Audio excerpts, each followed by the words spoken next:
erasure. What if the first president was not the man on the dollar bill, and the truth was deliberately compressed into a footnote so small that generations never saw it? Because before George Washington placed his hand on the Bible in 1789, another man had already held the title of President of the United States. His name was John Hanson, and the fact that most Americans have never heard that name is not an accident. It is a story of constitutional confusion, political myth-making, and the deliberate shaping of national memory.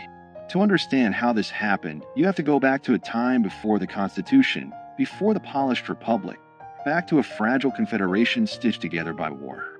In 1776, the 13 colonies declared independence from Britain, but independence was only the beginning. What followed was chaos: unpaid soldiers, collapsing currency, foreign threats, and states that behaved like small, suspicious countries rather than a unified nation. The fledgling United States needed structure. It needed coordination. It needed leadership. So in 1781, after years of debate, the states ratified the Articles of Confederation, creating the first national government of the United States. This government did not have an executive branch like we know today. There was no powerful presidency, no cabinet, no centralized authority commanding armies or vetoing legislation. Instead, there was Congress, and Congress elected a presiding officer. That office carried a formal title, President of the United States, and Congress assembled. On November 5, 1781, that office was filled by John Hanson. Hanson was not a general. He was not a towering plantation owner from Virginia. He was a merchant and statesman from Maryland. But when Congress selected him as its presiding officer, he became by title President of the United States.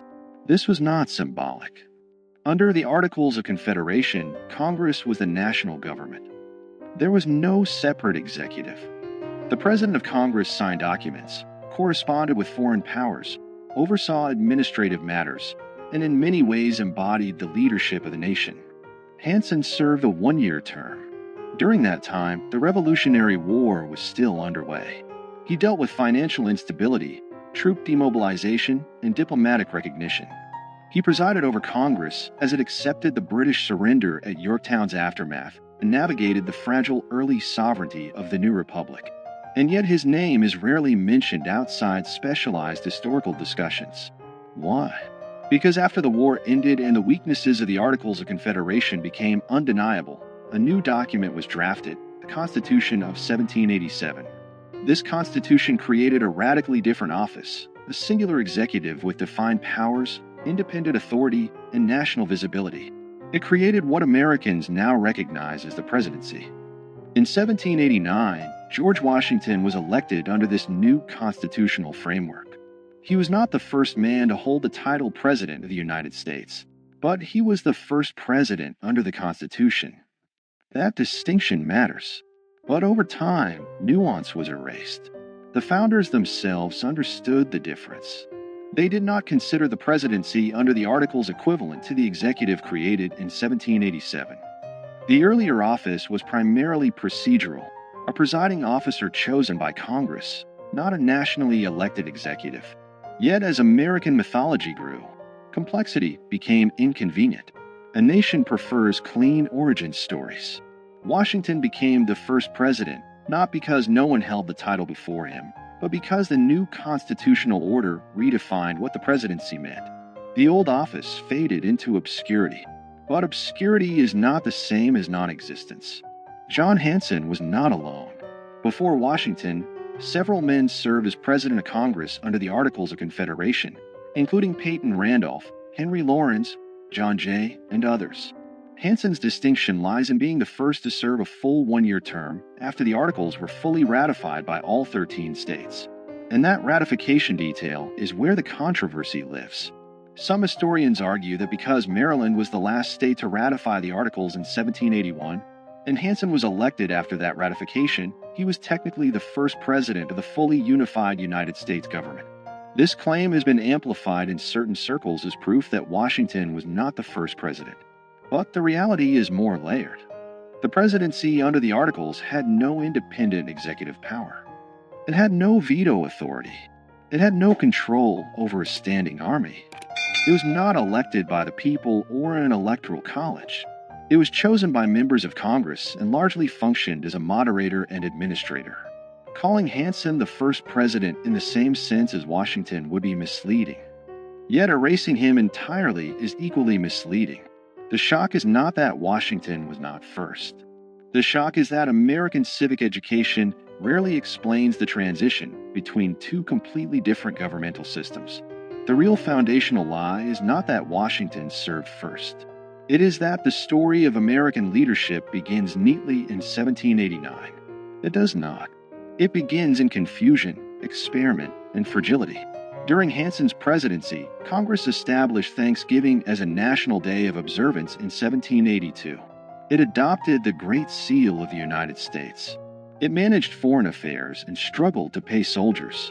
It dealt with mutinies and financial crisis. These were not ceremonial tasks. They were existential. Yet when the Constitution replaced the Articles, the previous system was treated almost like a draft that never counted. The national memory pivoted hard toward the stronger executive model, and the earlier presidents of Congress became historical footnotes. Why would a nation simplify its own origin? Because power shapes narrative. The Constitution was framed as a corrective to weakness. Federalists argued that the Articles created a government too feeble to survive.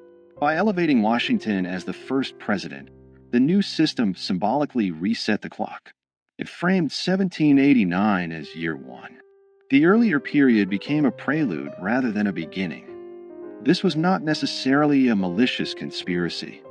It was nation-building through storytelling. But storytelling always chooses emphasis. And when emphasis becomes repetition, repetition becomes truth. Over time, monuments, textbooks, and civic rituals reinforce the narrative. Washington was father of his country. He set precedents. He defined the executive branch. He stepped down voluntarily, shaping democratic norms. All of that is true. But what disappeared in the retelling was a messy prologue. The presidency did not emerge fully formed. It evolved. Under the Articles of Confederation, the central government had no power to tax. It could not compel states to provide troops or funds. Economic instability led to unrest like Shays' Rebellion in 1786–87. These crises exposed structural weaknesses. The Constitutional Convention of 1787 was not simply an upgrade, it was a reinvention. The executive office created in Article 2 of the Constitution bore little resemblance to the presiding officer of Congress under the Articles. Washington's presidency represented a new experiment entirely. But here is where document shock enters the story. The Articles of Confederation explicitly use the title President of the United States in Congress assembled. That phrase is preserved in historical records. It is not folklore. It is written law. That means technically that someone held the title before Washington. The shock is not fabricated. It is documented. The question is not whether Hanson held the title. He did. The question is whether holding that title made him equivalent to the constitutional presidency Americans celebrate. It did not. But the refusal to explain that difference clearly has fueled decades of confusion, and in some cases, deliberate myth-making. In the 20th century, certain advocacy groups and state historians promoted Hanson as the real first president, sometimes to elevate regional pride or challenge federal narratives. Statues were erected. Claims were printed in pamphlets. The nuance disappeared again, this time in the opposite direction. History swung from erasure to exaggeration. The truth lives in the middle. Washington was the first president under the United States Constitution. Hanson was the first president of Congress after full ratification of the Articles of Confederation. Both statements are accurate, but only one made it into national memory. This selective remembering reveals something deeper about American identity. The country prefers strong beginnings. It prefers heroic founders over experimental committees. It prefers marble certainty over procedural evolution. And so the fragile Confederation years are compressed into a blur between 1776 and 1789. That compression has consequences. When citizens believe their institutions sprang into existence fully formed, they misunderstand how governments evolve. They lose sight of how constitutional design responds to crisis. They forget that American democracy was not inevitable. It was negotiated, revised, and sometimes nearly abandoned. John Hanson's obscurity is not a scandal in the sense of conspiracy. It is a symptom of how nations curate memory. But in a broader sense, it does change everything. Because if the first chapter of the presidency has been simplified, what else has been streamlined for comfort? What other transitions have been flattened into clean narratives? The early republic was unstable. The Articles government was weak by design. Many Americans feared centralized authority after living under British rule. The pendulum swung towards state sovereignty and then swung back when that model proved insufficient. Washington's presidency did not emerge from triumph alone. It emerged from failure. Understanding Hanson's role forces us to confront that failure. It reminds us that the United States had a first attempt at national government that did not work as intended. It reminds us that the presidency itself was born from revision. And it challenges the idea that history is a straight line. If Hanson is remembered only as a trivia question, was Washington really first? The deeper lesson is missed. The deeper lesson is institutional transformation. The presidency Americans know today is not static. It has expanded dramatically since 1789. Executive power has grown through war, legislation, judicial interpretation, and precedent. From Washington's cautious leadership to the sweeping authority exercised during the Civil War under Abraham Lincoln, to the global executive power of modern administrations, the office has continuously evolved.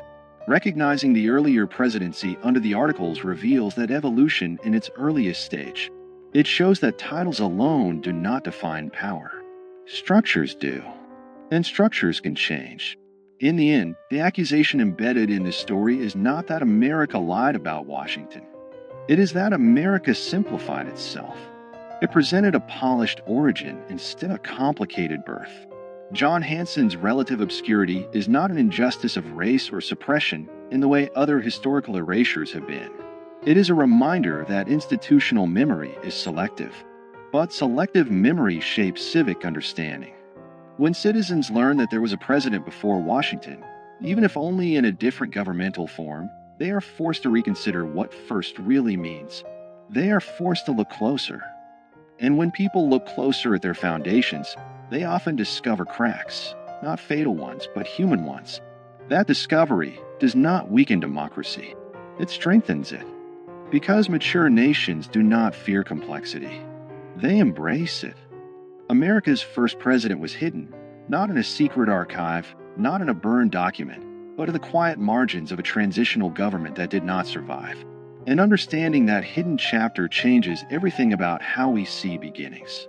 It reveals that power is defined by structure, that titles can shift meaning, and that national memory is shaped as much by storytelling as by fact. George Washington remains the first president under the Constitution. John Hanson remains the first president of the United States in Congress assembled after full ratification of the Articles of Confederation. Both are true, but only one became legend. The question is not whether Washington deserves his place. He does. The question is whether we are willing to tell the whole story. Because the moment we admit that the presidency had an earlier form, weaker, different, experimental, we acknowledge that America itself was once uncertain, unfinished, and fragile. And that realization changes everything. It reminds us that the nation was built not only by giants carved in stone, but also by administrators whose names faded when the structure they served was replaced. History does not always erase with fire. Sometimes it erases with simplification. And sometimes the most powerful revelations are not about scandal, but about structure.